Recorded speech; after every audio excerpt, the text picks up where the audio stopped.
Bismillahirrahmanirrahim. Assalamualaikum warahmatullahi wabarakatuh. Kita berjumpa kembali di mata kuliah Manajemen Layanan Teknologi Informasi atau IT Service Management berdasarkan ITAL versi 3. Pada pembahasan kali ini kita akan membahas tentang configuration dan asset management. Oke. Configuration management itu apa? Oke, secara simpel kita bisa mengambil sebuah kata yaitu the what. Ya, maksudnya ya ini sebenarnya yang di manage. Poin utama dalam IT service management itu adalah ya ini configuration management. Karena dengan configuration management ini kita bisa melayani customer kita bisa melayani user-user kita dengan layanan-layanan IT. Nah, ada 3 hal di sini yang bisa menyatakan tentang configuration management. Yang pertama yaitu structure for production launch, atau dalam configuration management inilah struktur ya untuk melaunching sebuah layanan ke produksi, atau dapur. Kalau boleh saya bilang ini adalah dapur dari layanan IT. Dan juga poin penting dalam configuration management ini adalah dokumentasi ya untuk setelah launching ya. Jadi sebuah aplikasi, misalkan di mana aplikasi ini mewakili sebuah layanan IT, setelah di launching itu perlu dokumentasi. Dokumentasinya itu berupa configuration management salah satunya. Sehingga ketika terjadi permasalahan pada saat fase produksi, kita tinggal melihat dokumentasi di configuration management untuk melakukan perbaikan. Update automatically, not manually. Poin yang ketiga ini adalah best practice ya. Configuration management itu dilakukan update secara auto, tidak manual. Ya. Manual bisa, tapi ini sangat melelahkan ya. Berdasarkan pengalaman, melakukan update configuration management ini manual sangat melelahkan. Yang dimaksud auto seperti apa? Yang dimaksud auto adalah ada satu teknologi yang dinamakan network discovery ya, di mana network discovery ini biasanya kita menanamkan agen di device-device IT yang memiliki IP, contohnya komputer, kemudian switch dan lain-lain. Nah, agen-agen itu bekerja secara real time dan melaporkan ke server configuration management server apabila ada update. Contohnya misalkan sebuah server berubah memorinya, atau ada penambahan memori dari 4 GB ke 8 GB misalkan. Nah, itu secara otomatis server itu akan melaporkan, agennya akan melaporkan ke configuration management server bahwa dia berubah memorinya. Nah, itu yang disebut sebagai update automatically. Nah, kalau tidak update automatically, maka orang IT atau configuration management administratornya perlu mengupdate manual di sistem configuration management. Kenapa perlu diupdate? Karena ini nanti akan berpengaruh ke layanan.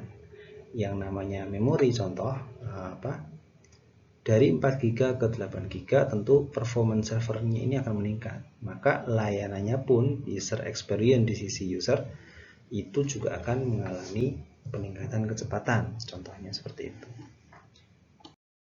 Lebih lanjut, ini adalah contoh configuration management item.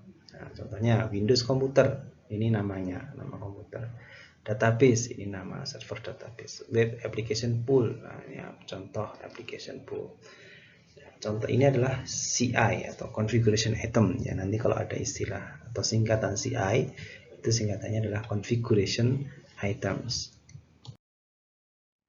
Asset management atau entitlement gitu ya. Maksudnya apa? Contohnya maksudnya adalah physical, software, dan service entitlement. Yang disebut aset di dalam aset manajemen, ya, itu bisa berupa aset fisik, contohnya komputer, kemudian switch atau rack server atau data center dan sebagainya. Ini kita sebut sebagai physical. Ada juga software. Software ini juga ada dua.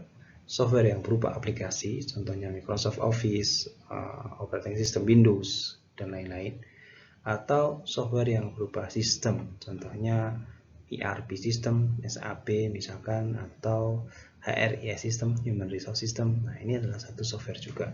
Ini juga sebuah aset di dalam point of view asset management di dalam manajemen layanan teknologi informasi.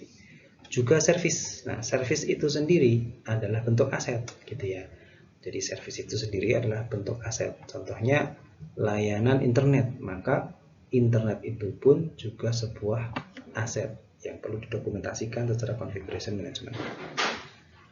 Nah, ada lagi perwujudan aset dalam aset manajemen itu adalah warranties atau garansi, ya. Contoh sebuah komputer garansinya 3 tahun, maka secara manajemen aset berbeda dengan komputer yang garansinya 1 tahun gitu. Manage servicesnya, manage cost-nya akan berbeda. Kemudian agreements atau kontrak dengan pihak ketiga biasanya. Ini juga sebuah bentuk aset.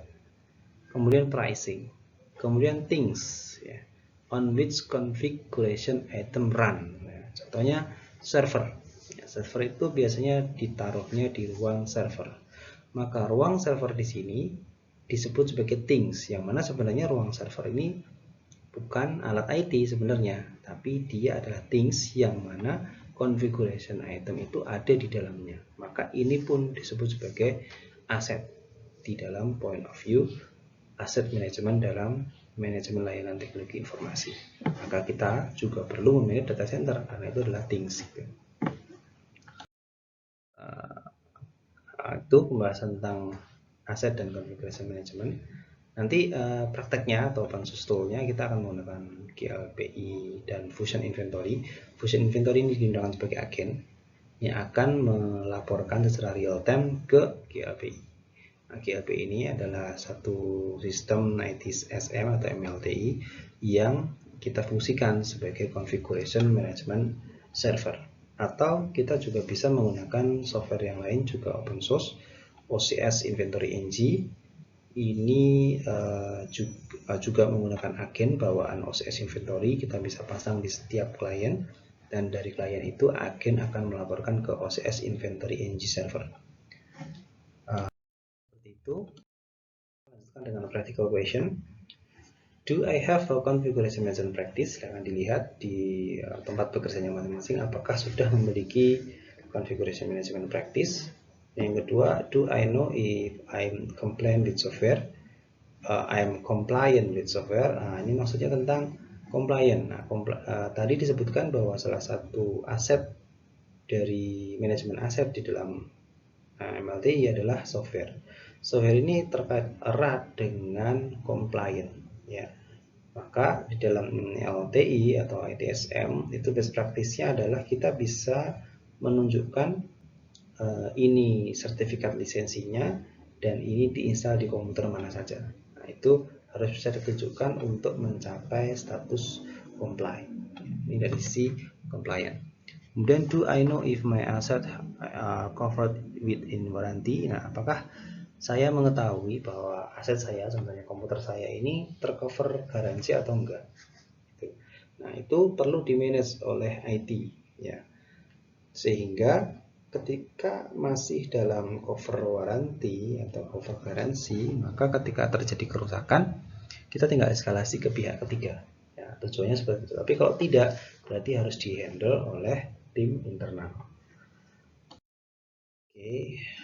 Next time kita akan membahas tentang knowledge management dan kita akan memahami tentang bagaimana untuk memprepare atau mempersiapkan support service. Sekian pertemuan kali ini membahas configuration management dan aset. Terima kasih. Assalamualaikum warahmatullahi wabarakatuh. wabarakatuh.